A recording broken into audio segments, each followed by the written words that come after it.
Olá, viajantes do tempo, tudo bem com vocês? Meu nome é Eloá e esse aqui é o Leitura e Poesia. Já faz um tempo que eu li esse livro aqui, o último livro e romance escrito pelo autor, novelista e poeta Thomas Hardy. Ele é um livro super impactante, eu li ele em 2022, fiz resenha escrita lá no meu Instagram e eu achei que ele merecia também uma resenha aqui no canal. Eu até brinco que esse livro do Thomas Hardy, ele tem algumas semelhanças com O Morro dos Ventos Uivantes, da Emily Brontë, O Meu Pé de Laranja Lima, do José Mauro de Vasconcelos, clássico nacional, e também com Verity, da Colleen Hoover. Mas e aí, o que esses livros têm tanto em comum? Tudo ou talvez nada. Mas, nas minhas percepções, o que se assemelha entre a obra de Emily Brontë com a obra de Thomas Hardy é principalmente a escrita. Ambos os autores são da época vitoriana, então eles escreviam muito o que eles viam no cotidiano deles.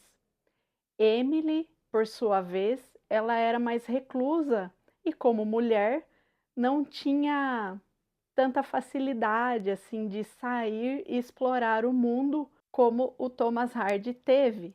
Por exemplo, Emily Brontë, ela escrevia muito assim sobre a religião e o que ela via sobre aos arredores, né, das residências em que ela vivia. E era uma escrita até um pouco sombria, tenebrosa, como eu posso dizer, os personagens se tornam muito reais, porque ela escrevia coisas assim de personagens que ela via no dia a dia dela, que ela se espelhava para escrever. O ambiente em que ela vivia era muito gótico, né? Era um ambiente de um século XIX. Então, quando nós lemos clássico, temos que levar muito em consideração o período em que ele foi escrito. Então, do mesmo modo que Emily Brontë traz em O Morro dos Ventos Uivantes aquela paixão arrebatadora, porém cheia de obstáculos, impactante e não com um desfecho amoroso de um final muito lá feliz, Thomas Hardy segue então essa mesma linha escrita nesse último romance dele. Mas, pelo que eu li sobre o autor, todos os romances de Thomas Hardy têm essa pegada poética gótica, né, de uma realidade bem nua e crua da época, só que eu ainda não consegui fazer um comparativo de muitos livros dele, porque o único que eu li até agora foi só Jude o Obscuro. E eu achei extremamente impactante, principalmente o final do livro. E é aí que entra o livro Verity, da Colleen Hoover, porque a autora, ela escreveu um livro, um romance barra thriller, super impactante também. O final de Verity deixa o leitor de queixo caído, assim como o final, o plot twist final, principalmente você imagina Thomas Hardy escrever um final, como ele escreveu para esse livro dele, no século XIX. Tanto é que o livro dele, quando ele foi publicado, ele foi banido das livrarias e até queimado. Esse livro aqui do Thomas Hardy, Jude Obscuro, ele saiu pela primeira vez como formato de folhetim, só depois que ele foi publicado em formato de livro, só que ele foi super trabalhado, tiraram várias partes do livro para ele ser aceito pelas críticas. E no que ele se assemelha então com O Meu Pé de Laranja Lima, escrito pelo nosso autor nacional José Mauro de Vasconcelos. Jude o Obscuro também traz a infância do protagonista, e na infância ele sofre um bocado, assim como o protagonista de O Meu Pé de Laranja Lima. Ele é super rejeitado, eu brinco que Jude foi muito judiado pela própria família dele, não os pais, porque ele é órfão. A tia pega ele para criar muito a contragosto.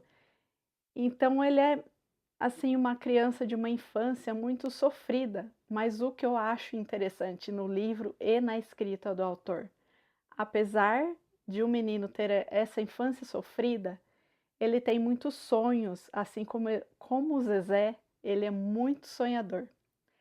Ele sonha em estudar. Você vai aos poucos se apaixonando pela persona do Jude, por ele ser uma pessoa que desde cedo ele quis batalhar para trabalhar e estudar. Ele tem como exemplo o professor dele da infância. Só que esse professor, em dado momento, ele vai embora do vilarejo onde o Jude vive e ele vai para uma cidade maior para ele conseguir dar aulas em universidades e até mesmo trabalhar em igrejas.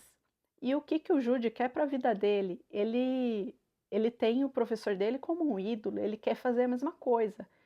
Então, por mais que ele não tenha um estudo assim muito vantajoso, né, mas ele corre atrás da maneira dele. Em dado momento no livro é descrito que ele encontra até livros jogados no lixo durante suas andanças pelas ruas e estradas do vilarejo, e ele vai pegando esses livros para ler e estudar.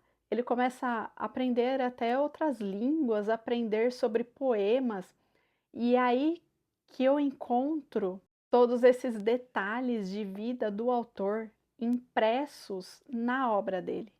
Porque lendo um pouco sobre o autor, eu vi que a infância do autor também não foi muito abastada, ele era de família pobre, o pai dele não tinha muito estudo e trabalhava fazendo esculturas em igrejas, pintando igrejas, então isso fazia muito parte do cotidiano da vida do autor.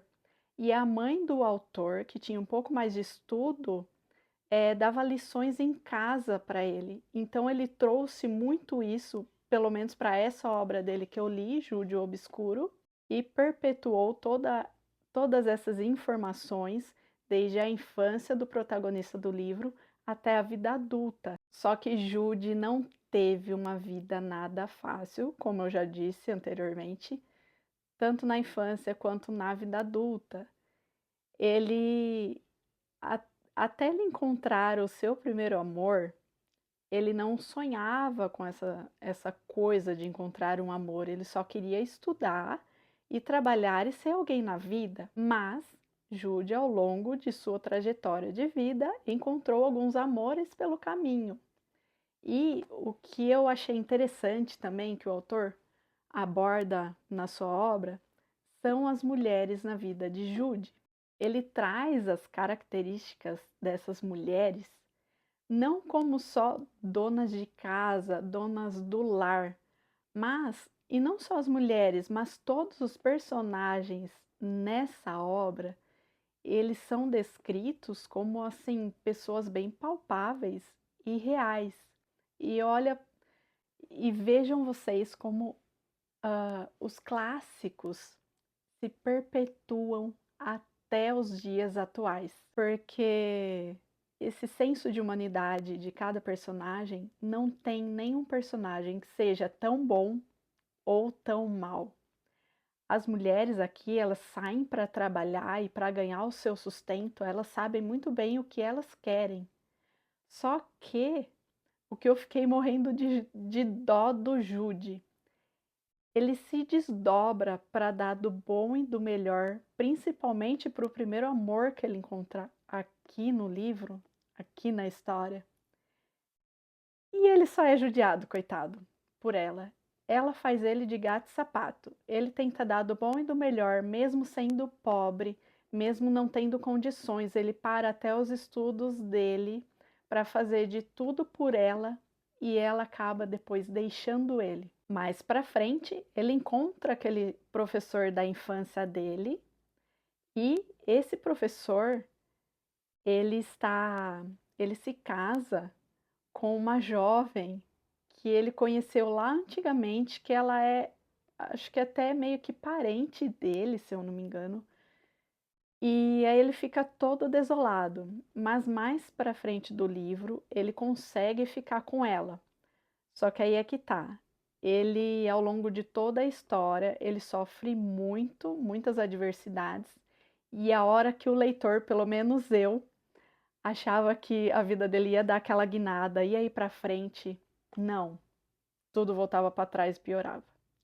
A hora que eu achava que ia de novo, não, tudo dava errado. A hora que eu achava que ele ia melhorar de vida, não, dava errado de novo. Ai, aí eu falei, meu Deus do céu, será que até o final dessa história vai dar certo? Eu não vou dar spoiler aqui para vocês, mas eu posso dizer que o final desse livro nem passou pela minha cabeça, não era nada, nada do que eu imaginava. Assim como o Verity me surpreendeu também. O final desse livro, ele é muito impactante. Eu fico pensando, na época que ele escreveu, eu até entendo porque a crítica não aceitou e porque decidiram banir esse livro e até queimá-lo. É uma passagem muito, muito forte. Até ao longo da história é apresentado vários gatilhos aqui no livro também. Gatilhos de abandono, da perda de entes queridos e de encerramento da própria vida. Não vou dizer qual personagem que fez essa atrocidade, mas é bem pesado. Lendo um pouquinho mais sobre a vida do autor, eu entendi que não somente nesse livro, mas em todas as suas outras obras, Thomas Hardy deixa um pouco de poesia e também um pouco de obscuridade. Estive pensando em meus devaneios, em fazer outras leituras de outras obras do autor para eu ter um comparativo. E assim que eu fizer, trarei aqui para vocês para compartilhar também. Pessoal, se vocês gostaram da resenha, me segue aqui no canal. Me segue lá também no meu Instagram, que eu tô postando bastante coisa legal. Tô postando o meu ritmo de leitura, as leituras que eu faço. Posto vídeos sobre as leituras que eu estou fazendo. E também não esquece de curtir e compartilhar com mais leitores. Obrigada por ter assistido até aqui. Um beijo e até o próximo vídeo.